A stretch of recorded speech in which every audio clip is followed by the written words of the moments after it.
Assalamu alaikum. Yeah, Imam Zaid min Jamiat Zaytuna. It's me, Asma, and a Muslima Laysa Ladia Bait. My community, they say that a picture is worth 1,000 words. And so I stand before you today not to speak on behalf of Islam. Allah and His Messenger does not need my validation or to say that they are right. Not to speak as a scholar. I do not consider myself a scholar, though I am educated by those who are. Not to speak on behalf of the Muslim community.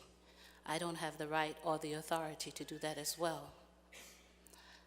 Not to speak for the professionals or the counselors, because I actually feel that they have misunderstanding or misrepresentation of poverty in some instances in the community. I come before you today to speak on behalf of homeless Muslim women and children in the Muslim community. I possess a master's degree, I guess you heard. I once had my own home and every modern convenience known to man. Despite all of that, I am homeless, living in Muslimat Al-Nisa Home Center, a shelter which I established exclusively for Muslim women. I feel qualified to speak on their behalf of this population within our Muslim community. I'm not a vagrant, nor are any of the other sisters in the home. As you sit in the comfort of your home, know this: it is very easy to become homeless. Many erroneously equate homelessness with laziness, with someone who just doesn't care or who's not trying.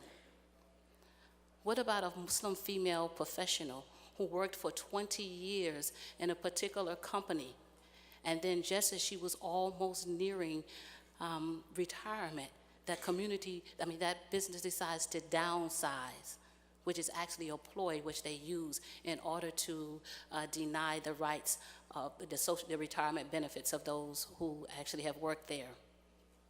Now, all of a sudden, this woman is too educated, all right, and too old to be rehired by anyone else. She can't get a job. What about a Muslim woman and her children, where they were sitting in their comfort and the house next door had faulty wiring, that house caught on fire, the wind blew over to their house, and now they're without a home. They're homeless. What about a Muslim sister who converts to Islam, who was working, and the people at her job say, not so that they can be sued, but they say, lose the hijab or lose your job? What about those rendered homeless as a result of natural disasters, such as Katrina? As I said, it's very easy to become homeless. Yet we as a Muslim community expend more time and energy protesting the lies being spoken about Islam and our beloved Prophet, while failing to correct the truths observed by others. Truths such as those which instigate and fuel the so-called Islamophobia, and which negatively impact the quality of life for Muslim women. Truths such as most Muslim men don't beat their wives, but some do. Where does that sister go? Truths such as Muslim women who become homeless are forced into shelters ran by those who are not Muslim. Where do you think they get the statistics from? We told them by sending the Muslim sisters who are homeless into those shelters. Individuals who require a certain type of religious behaviors where Muslim women have to subordinate. they're deemed for food and a place to stay, because within those shelters, they require you, most of them, to also subscribe to their religious teachings. So if you want to eat, you have to believe, you have to react, you have to respond in the way in which they deem is correct.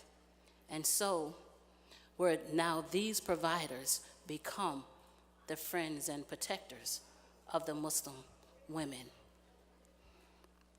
Truths such as Muslim women who become homeless are forced to humiliate themselves at the mercy of the public assistance social service agencies. Agencies which ask, where is your community? Why are they not here helping you? Where are your men? Why are they not helping you? Why are you here? Agencies that require of these Muslim women that in order to qualify for their help, Muslim women have to either say they don't know where their husbands are, or they don't know who the father of their baby is, resulting in Muslim women being labeled as the holy whores.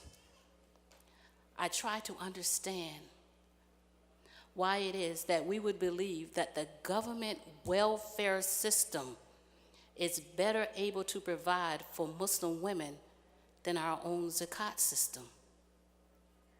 Islam was sent as a mercy to mankind, not to add to its burdens. Why do we send our Muslim sisters to get welfare? The truth is that Muslim women and children are homeless in America. Yet more money is sent out of the country to provide for those living outside of the United States than to provide for homeless Muslim women in America. Who's sending money to help them back into the country? Who's giving money for the homeless Muslim women and children in America?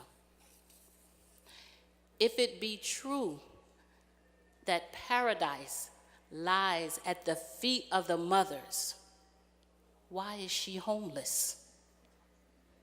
Beloved community, you do not understand the dynamics of being homeless. What do you mean when you say that you want to come and visit the shelter? What does that mean? I want to come and visit the shelter, you say to me.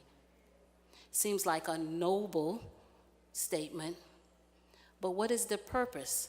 You come to observe the sister in her state of homelessness? You want to sit in her presence and make her feel guilty, make her feel more humiliated? The sister said to me, because a lot of this I didn't understand as well. They said, well, Asma, when individuals come and say they want to come and see us, said it makes us feel like animals in a zoo that you come and visit and you throw food at them. It doesn't help. It doesn't make them feel better. If you're not coming with a solution, yes, we know, don't be a part of the problem. They don't want your pity. And then we have individuals who say they want to bring toys for the children for Eid. Again, this sounds like something that would be a wonderful gesture. It's Eid, we want the children to be happy, we want to give them a gift. Well, something that we need to know as a community is that children don't know that they're homeless. They don't have that stigma in their minds that we may possess about homeless. All they know is that they're in a different environment, a different house with their mother, and other people are around. That's what they know. So this gift that you have so much value you want to attach to, they're going to play with it like any other child. 5 minutes, throw it to the side, they want to do something with the box. That's what they do. They don't care about the toy in the same manner that you do.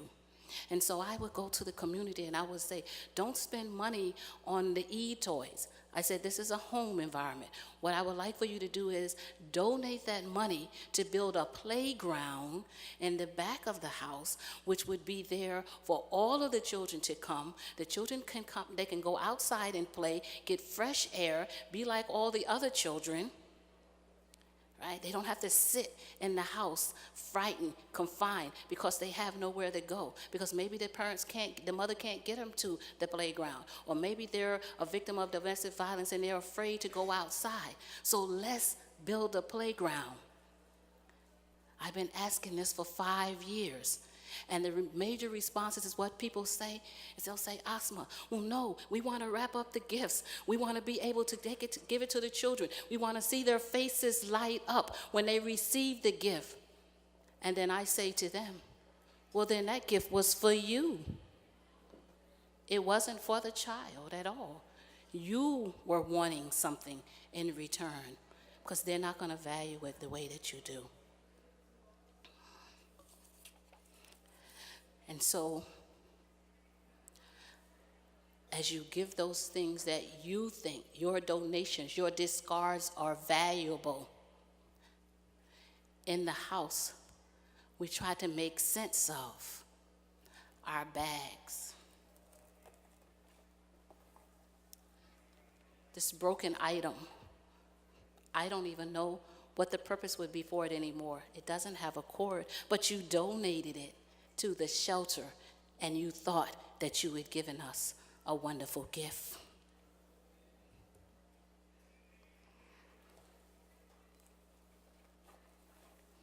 We eat the cans of food that you bring, even though we have a working kitchen. Canned food has no nutritional value. I don't even know where that concept came from of giving canned food to someone who's living in a house. Do you eat canned food? And so you go into your cabinets and you find those cans of food that you bought that you don't want anymore because you actually forgot what the recipe was that you was going to use artichokes for, and you donate it to the shelter. Thank you. We eat the expired food that you purchase in your cabinet, and when you wanted to give something, you say, well, I don't want it anymore. Let me give it to the sisters in the shelter. So we eat the food that you give us. We wear the clothes that you donate to us, because you thought that it was okay, because if nothing else, we don't have anything. So whatever you give was better than the nothingness that we had before. This is what you believe. These are from donations that came to the shelter. And in order to receive your help, you force us to display the signs of humiliation.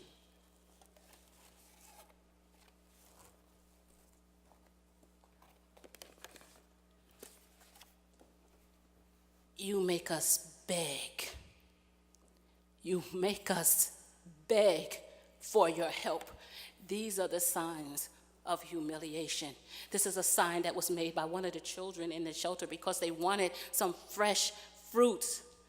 And we didn't have the money to be able to go and get it. And 2 of the children went and they took the signs and went to the corner because that's what they've seen people do in order to get money. You make us beg. Because this is how you see us. This is the picture of belittlement. And if you think, our beloved community, if you think this little of us, imagine how little we think of ourselves. So we accept the image we think we deserve based on the way in which we are treated. You called and you asked, Asma, I want to come and feed the sisters. And then I say, they feed themselves.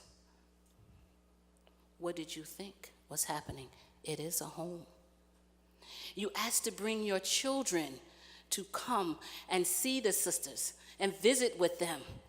And I asked them why. Why do you want to bring children into the environment to visit the sisters? And they said, so that my child can learn the lesson of what it, to be able to appreciate what they have. So basically, you want to barter the sister's dignity to teach your child a lesson. I don't think so. And when I attend events and I have a table there, it's another form of begging, and I want you to help. And I'll have a box and say, please, please, we need donations, because we can't do this alone. You hurry past the table and you try not to catch my eye because you're afraid that self-accusing spirit will say to you, how you walk past that table? And so you do go past to buy yet another hijab, yet another kufi. Meanwhile, we go hungry and we worry about having a roof over our heads because it's what we do. We make 70 excuses for you. We love you. We are a part of the Muslim community. We want you to remember that so are we. A criticism that I receive is that we have a shelter exclusively for Muslim women, because they say, well, Asma, no, you should, have everyone there. Muslims, Christians, it doesn't matter. Jewish individuals, I understand. It's not, to have a shelter exclusively for Muslim women, it's not against anyone else. It's just catering to the special needs that Muslim women have. It's not against anyone else. And Dr. Ingrid Madison actually said something too once. She said that whenever people are making decisions, right, that's imperative that you call everyone who it involves to the table. Well, when we as a community sit down and make decisions about what type of shelter it should be, who should be there, what should be done, did you ask the homeless women? Did you confer with them? Or is it in our minds, this is what needs to be done? And you made that decision because you're going to go home to your house. And they say, well, Asma, a shelter with other people, it's a good form of dawah. I beg to differ, community. A shelter is not a venue for dawah. You have masjids, Islamic centers, events like this. A shelter is not a venue for dawah. The sisters are already going through so many issues, so many problems. And now you want to attach dawah on that. The problem is that you're not going to be the one that has to stay there. And then when you put people in an environment where you say that they can't discriminate against who comes there, think about it.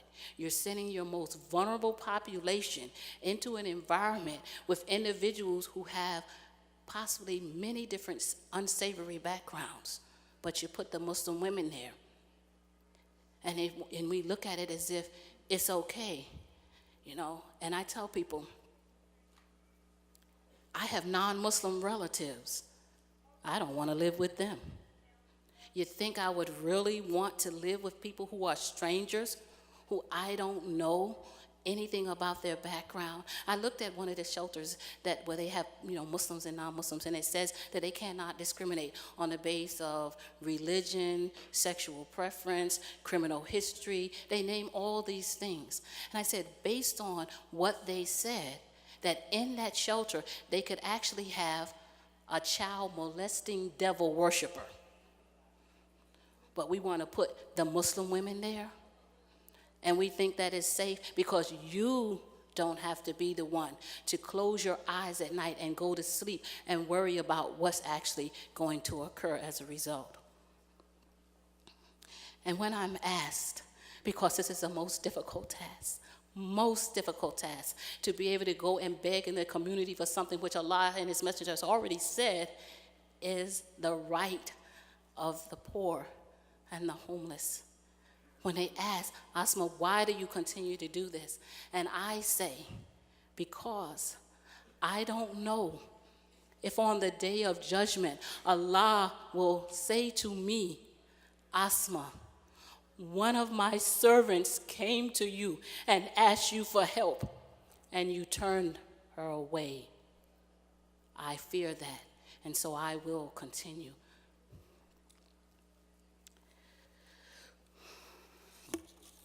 And so, my beloved community, in response to the question, where are the homeless Muslim women? The answer is, she prays beside you. The problem is that you're looking for this.